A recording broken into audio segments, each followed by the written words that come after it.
absence was pronounced by his friend Danny, to whom Lydia eagerly applied, and who told them that Wickham had been obliged to go to town on business the day before, and was not yet returned, adding with a significant smile, "I do not imagine his business would have called him away just now if he had not wanted to avoid a certain gentleman here." Ich gehe mal ein Stück weiter.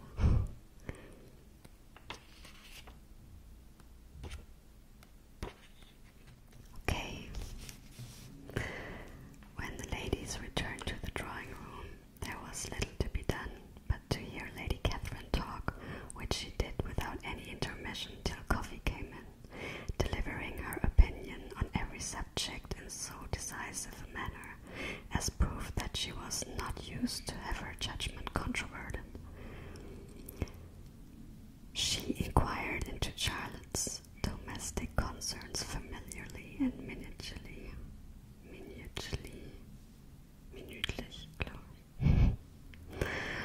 gave her a great deal of advice as to the management of them all, told her how everything ought to be regulated in so small a family as hers, and instructed her as to the care of her cows and her poultry. Elizabeth found that nothing was beneath the great lady's attention which could furnish her with an occasion of dictating to others. In the intervals of her discourse with Mrs. Collins, she addressed a variety of questions to Maria and Elizabeth, but especially to the latter, of whose connections she knew the least, and who she observed to Mrs. Collins was a very great genteel, pretty kind of girl. Was heißt genteel? Schauen das mal nach.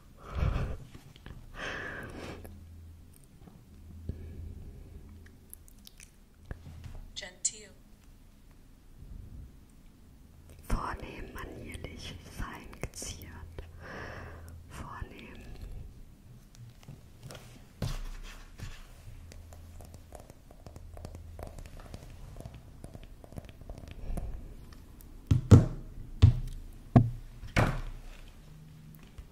Muss ich erstmal gucken, wo ich war.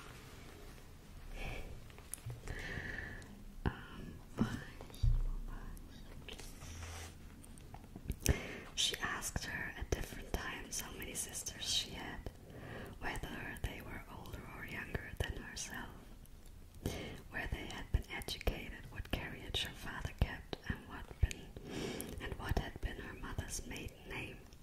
Elizabeth felt all the impertinence of her questions, but answered them very composedly.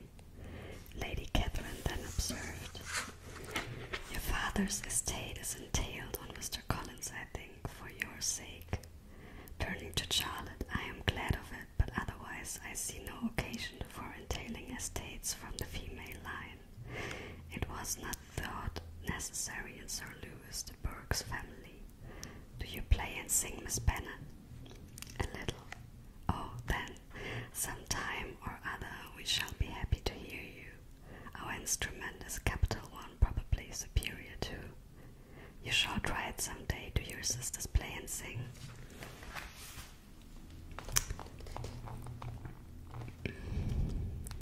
"One of them does. Why did not you all learn? You ought all to have learned. The Miss Webbs all play, and their fathers, and their father has not so good an income as yours. Do you draw?" "No, not at all." "What, none of you, not one? That is very strange. But I suppose you had no opportunity. Your mother should have taken you to town every spring for the benefit of masters." "My mother would have had no objection, but my father hates lang."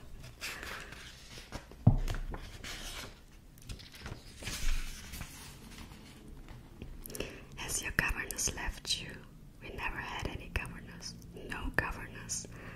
How was that possible? 5 daughters brought up at home without a governess. I never heard of such a thing. slave to your education. Elizabeth could hardly help smiling as she assured her that had not been the case. Then who taught you, who attended you? Without a governess you must have been neglected.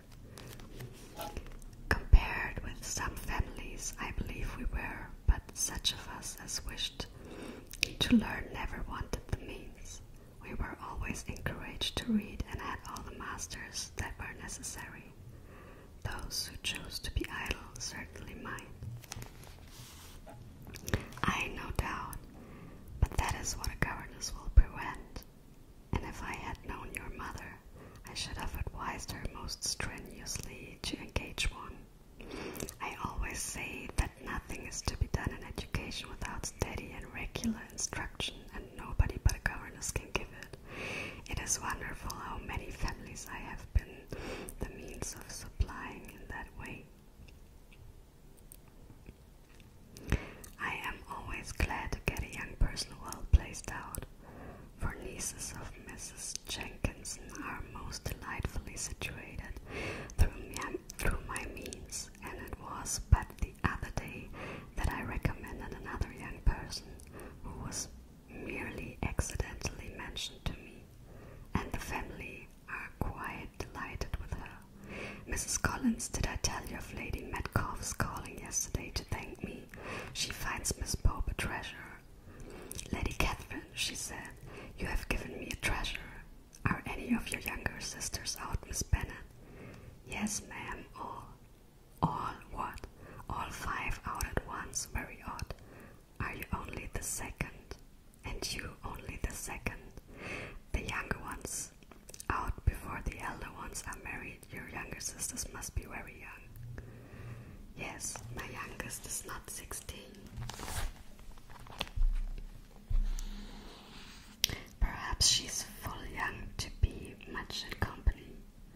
But really, ma'am, I think it would be very hard upon younger sisters that they should not have their share of society and amusement because the elder may not have the means or inclination to marry early. The last born has as good a right to the pleasures of youth as the first, and to be kept back on such a motive, I think it would not be very likely to promote sisterly affection or delicacy of mind.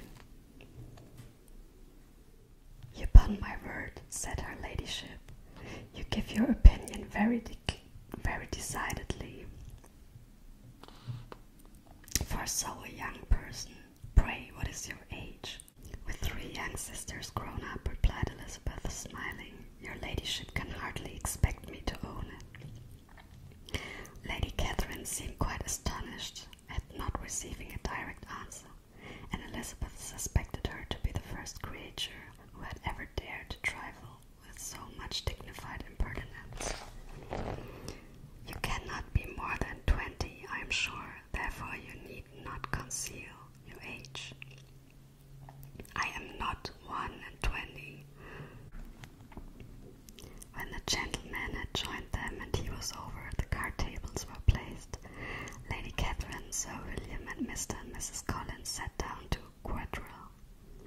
And as Mr. Burke chose to play at casino, the 2 girls had the honor of assisting Mrs. Jenkinson to make up her party. Their table was superlatively stupid. Scarcely a syllable was uttered that did not relate to the game, except when Mrs. Jenkinson expressed her fears of Mr. Burke's being too hot or too cold, or having too much or too little light. A great deal more passed at the other table. Lady Catherine was, generally speaking, stating the mistakes of the 3 others, or relating some anecdote of herself. Mr. Collins was employed in agreeing to everything her ladyship said, thanking her for every fish he won, and apologizing if he thought he won too many. Sir William did not say much. He was storing his memory with anecdotes and noble names. When Lady Catherine and her daughter had played as long as they chose, the tables were broken up. The carriage was offered to Mrs. Collins, gratefully accepted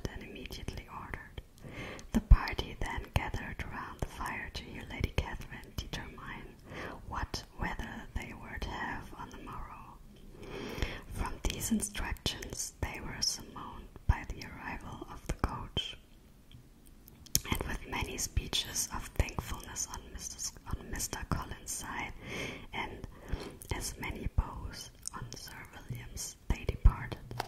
As soon as they had driven from the door, Elizabeth was called on by her cousin to give her opinion of all that she had seen at Rosings, which, for Charlotte's sake, she made more favourable than it really was.